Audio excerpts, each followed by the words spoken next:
हमारा एक नहीं 5 शरीर होता है। हम अस्तित्व के 5 क्षेत्रों से बने हैं, जिन्हें पंचकोश कहा जाता है। कोश का अर्थ है आवरण या शरीर। प्रत्येक कोश अस्तित्व के एक विशेष क्षेत्र का सूचक है। पहला है अन्नमय कोश, पहला आवरण। यह शरीर अन्न या भोजन से बना है। यह आपका भौतिक शरीर और मस्तिष्क है। दूसरा कोश प्राणमय कोश है। यह प्राण से बना है।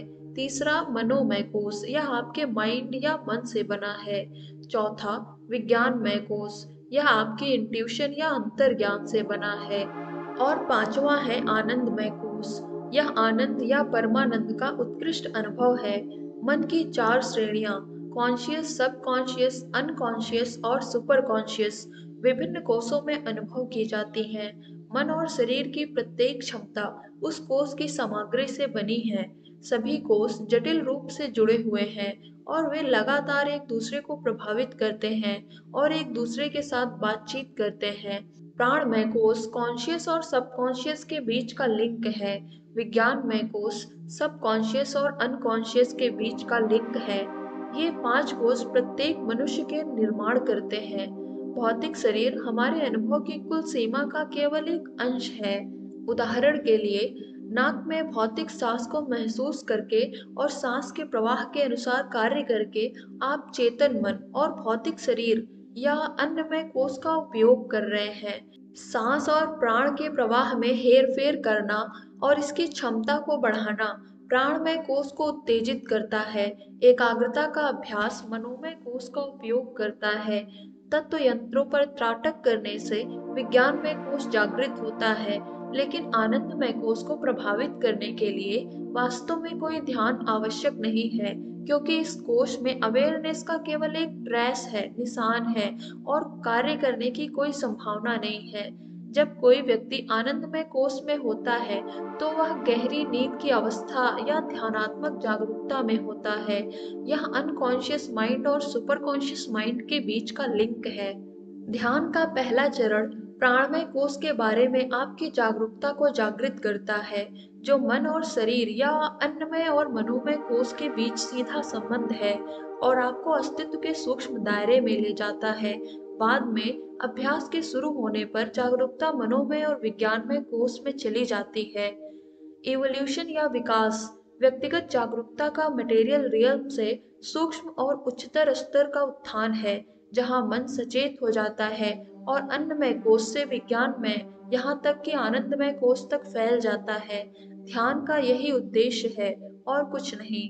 अब देखिए, अद्वैत चेतना की 3 अवस्थाओं को मानता है: जागृति, स्वप्न, सुषुप्ति, जिसे गहरी नींद की अवस्था भी कहते हैं, जिन्हें मानव द्वारा अनुभव किया जाता है।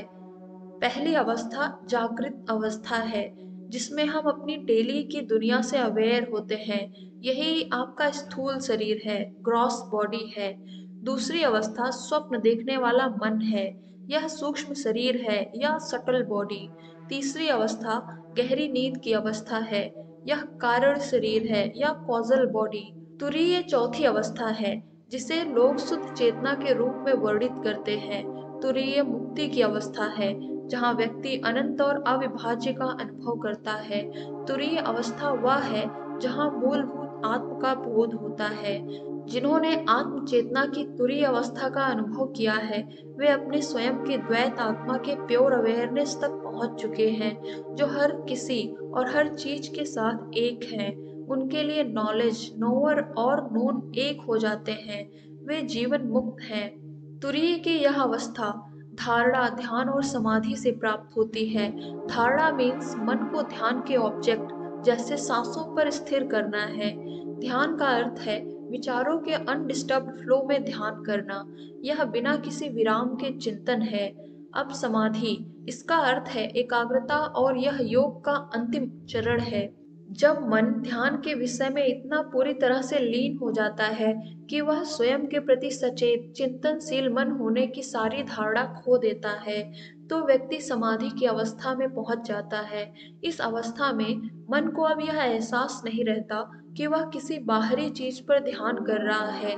तब ध्यानी, ध्यान की क्रिया और ध्यान के विषय के बीच सभी भेद गायब हो जाते हैं। इस प्रकार ध्यान के ऑब्जेक्ट पर एकाग्रता बढ़ती है, जो धारणा से ध्यान के माध्यम से समाधि तक पहुंचती है।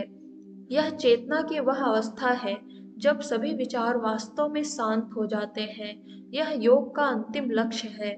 माना जाता है कि एक योगी योग के अलग अलग स्टेजेस में अभ्यास करके कुछ असाधारण शक्तियां प्राप्त करता है।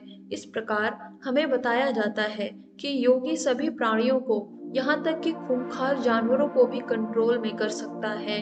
अपनी इच्छा से कोई भी वस्तु प्राप्त कर सकता है, भूत, वर्तमान और भविष्य को डायरेक्टली जान सकता है, अलौकिक दृश्य, ध्वनि और स्मेल उत्पन्न कर सकता है, और एस्ट्रल वर्ल्ड और देवताओं को भी देख सकता है।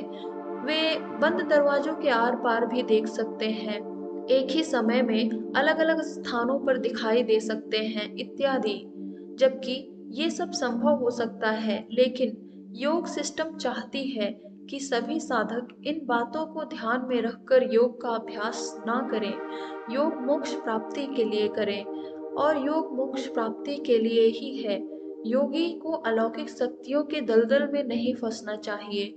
उसे यौगिक शक्तियों को प्राप्त करने की इच्छा पर काबू पाना चाहिए, और तब तक आगे बढ़ना चाहिए जब तक कि वह मोक्ष की यात्रा के अंत तक ना पहुंच जाए। आज की वीडियो के लिए सिर्फ इतना ही। फिर मिलते हैं नेक्स्ट वीडियो में। धन्यवाद।